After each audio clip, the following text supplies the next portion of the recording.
nazungumzia ushirikina wa dini.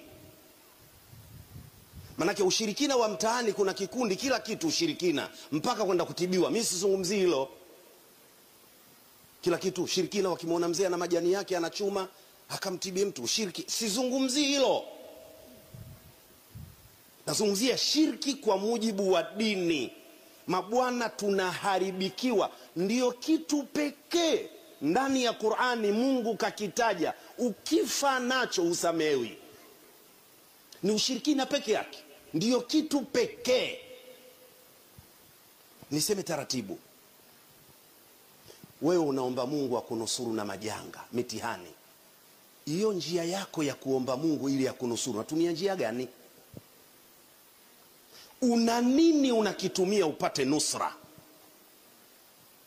Kitu gani unatumia